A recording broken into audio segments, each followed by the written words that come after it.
A good evening, everyone, and a Freilich and Chanukah.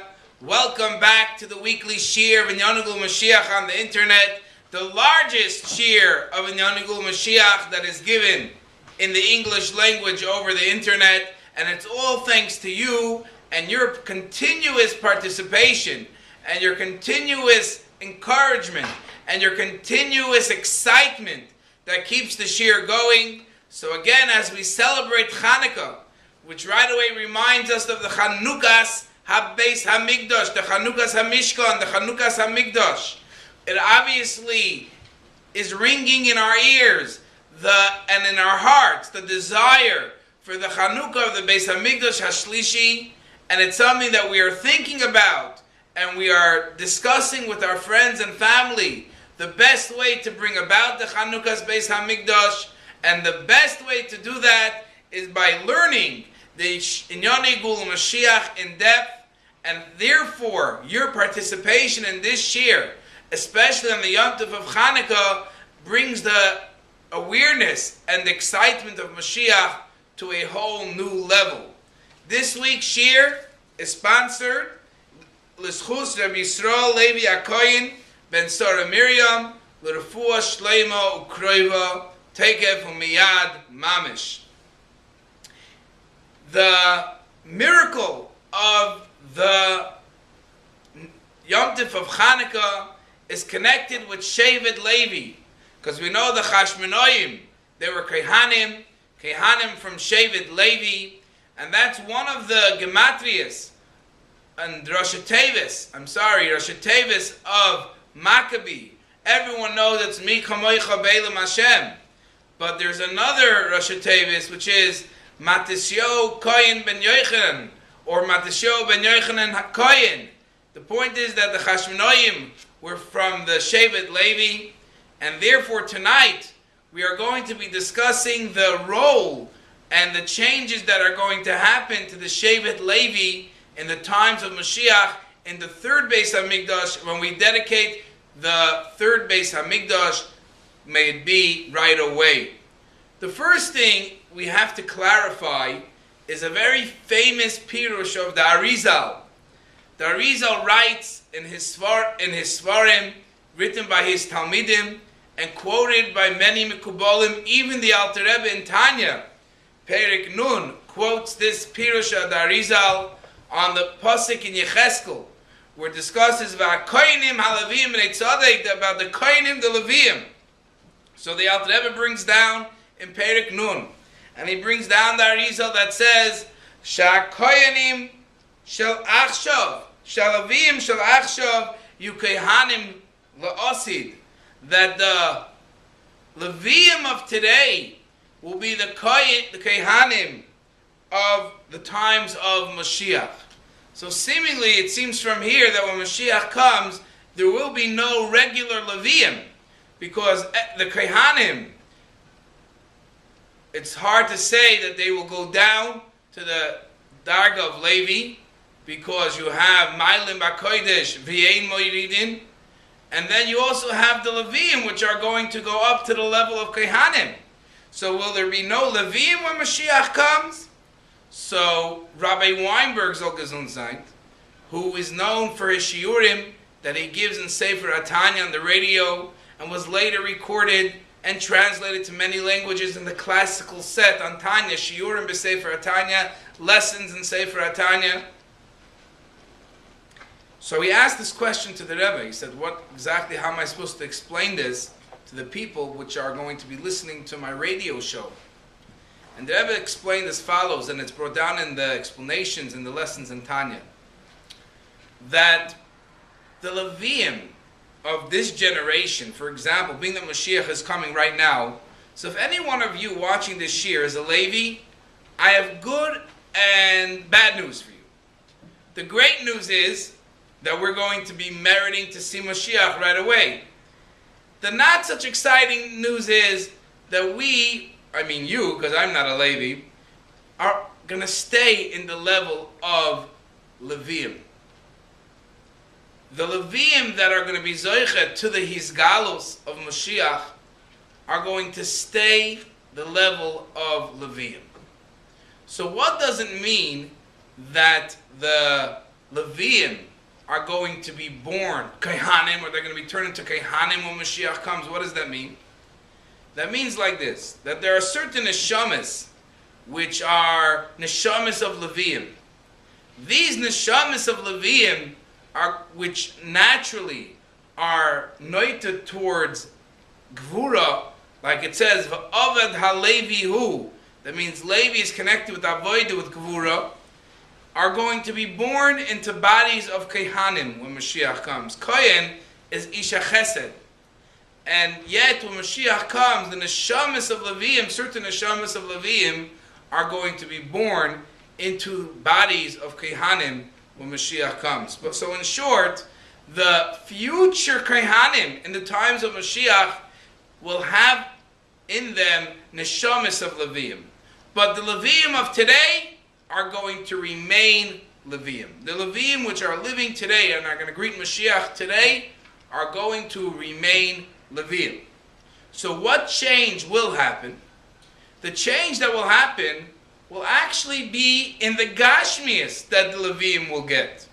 We know that historically the Levi'im were living from the goodness and the matanis of the people. Ein lahem nachla b'Klal Yisrael. The Levi'im did not have a portion with Klal Yisrael. They served the Eibishter, and they got the matanis to the Levi'im, the Meister. They got the cities that were given to the Levi'im, like the Ari Miklat, but they did not have their own chelik. They didn't have their own portion. However, according to many opinions, that is going to change when Mashiach comes. The Gemara says in Baba Basra, very fascinating Gemara, which speaks about the rules of inheritance. And the Gemara there says that when Mashiach comes, Eretz Yisrael is going to be divided into an extra portion. Until now, all the Shvatim got their portion. And when Mashiach comes, it's going to be divided into an extra portion.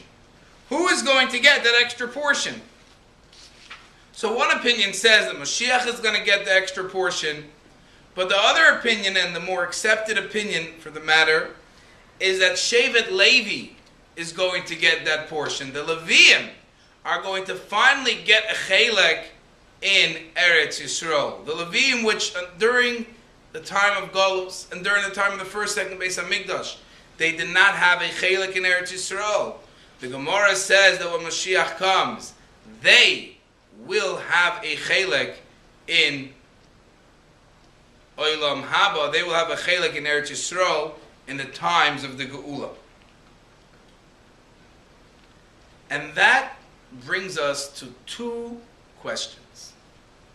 The first question is a halachic question, a sort of technical question, not chas v'sholem, that halach is technical, but a more gashmistic question, halachic issue. And then there's a more philosophical issue. The halachic question is, if the Torah says that Levi'im do not have a chelek in Eretz Yisrael, so how will that change when Mashiach comes? We know that Torah does not change. It's a very, very important rule. There are those that think that the Torah can change, especially in the times of Mashiach. Some of the Mefarshim write that it's only normal that Torah should change when Mashiach comes. And they bring an example of a child that when he's young, they eat soft foods, and when they get older, they can eat harder foods. So they say Yidden before Mashiach, they're like children, so they eat like softer foods. Is one type of mitzvahs for them. And these halachas can change when Mashiach comes. They'll be able to eat the harder foods. But the Rebbe teaches us in the famous Sicha of Mitzvahs B'Telis Lasad Lavai, the Simchas Torah Tovshin Beis. The Rebbe spoke about it and he said that if we look at mitzvahs and Torah as Chachmasei Shel HaKadosh Baruch Hu and Ritzoynei Shel HaKadosh Baruch Hu, Hashem's wisdom, Hashem's will, and Hu v'Chachmasei Echad, He and His wisdom are one, Hu Ritzoynei Echad, the Eibishter and His will is one. The Eibishter doesn't change, His Chachma and His Ratzon doesn't change, His will and His wisdom do not change. And therefore it's impossible that Torah can change. As a matter of fact, the Rambam writes that it's a mitzvah, we know, it's la'ad la'ol me'elamim, that the mitzvahs are everlasting. So if the Torah tells us that Levi'im do not have a portion in Eretz Yisrael, how will that change when Moshiach comes? So there are many different explanations given by the different Mefarshim, the commentaries.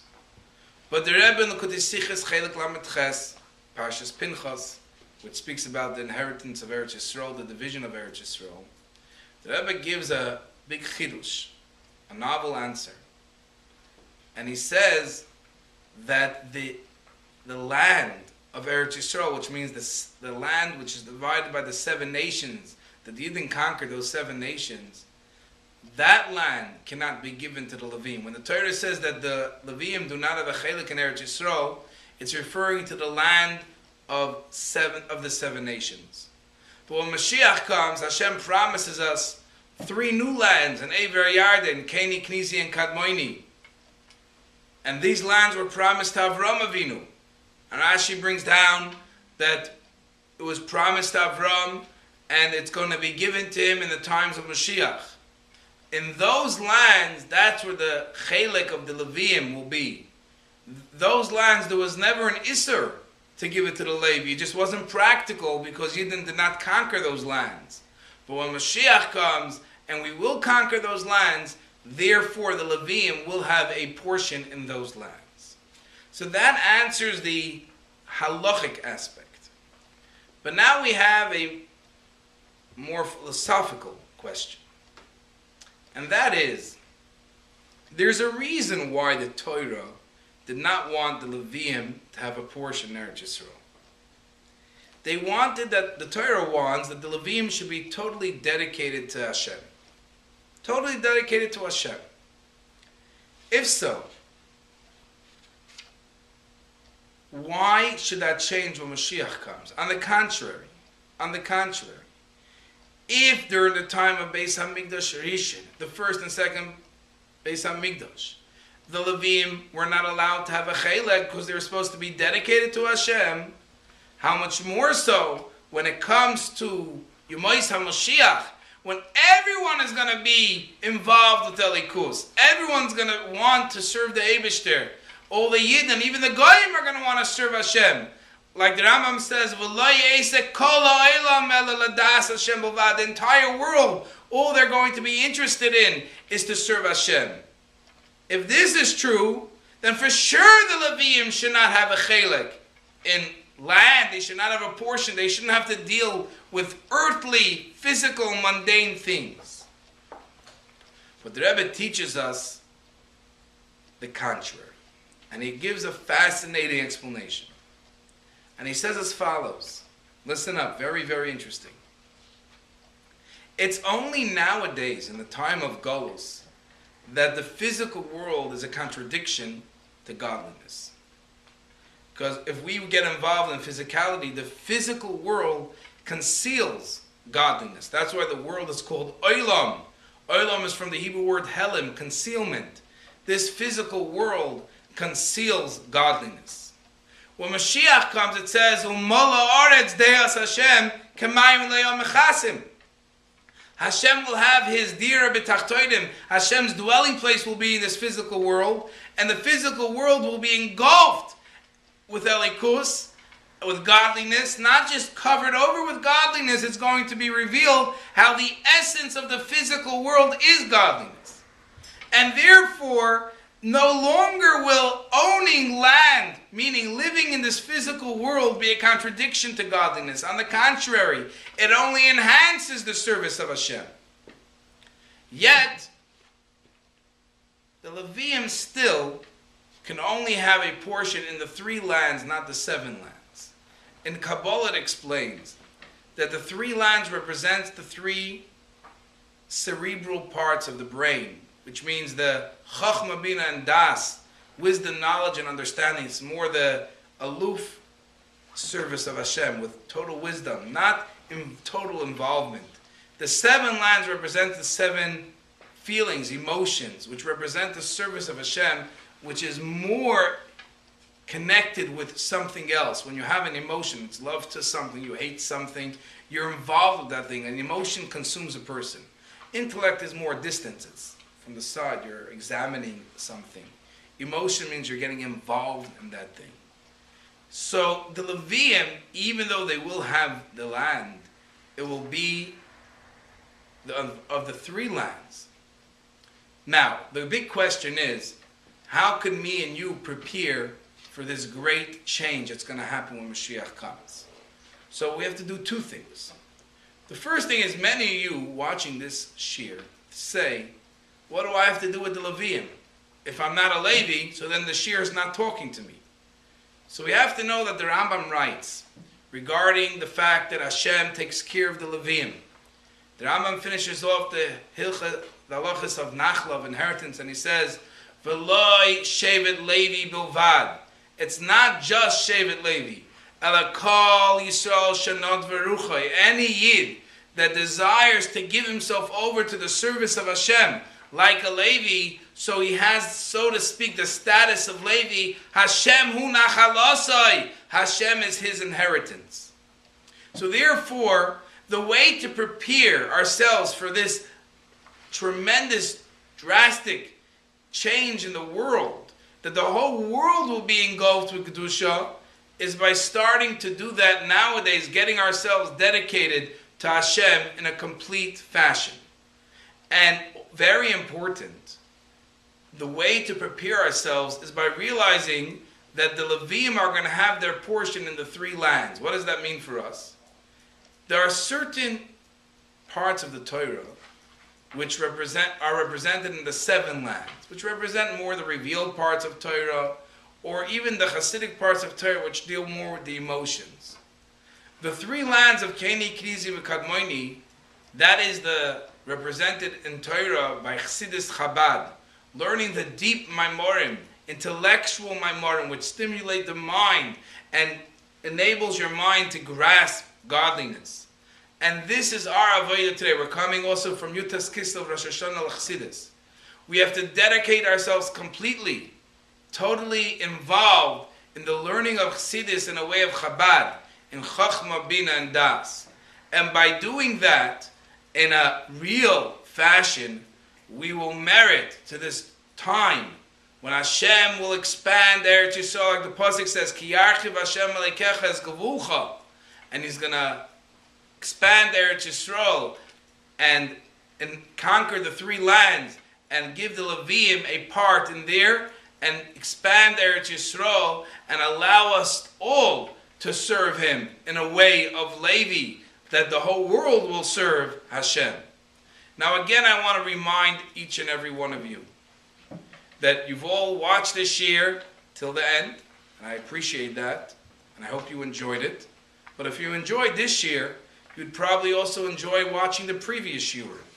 You can go watch the previous shiurim by going to youtube.com and typing in one word, Moshiach Weekly, and you will see a bunch of the previous shiurim come up. Feel free to watch them, share them, and tell your friends about it. And again, if anyone has any comments or critique or ideas, feel free to email the shir at yeshivaslubavitch@gmail.com. And if anyone wants to sponsor the shir and Lili Nishmas or Lischus, or for whatever good reason to help the cause, again, you can email me at yeshivaslubavitch@gmail.com. Once again, I wish you and your family a Freilich and Yom Tov. Thank you for traveling with us on the journey to redemption. Looking forward to seeing you and your family in the third Beis Hamikdash in Yerushalayim, Yer HaKodesh. May it be Tekef Umiyad Mamish.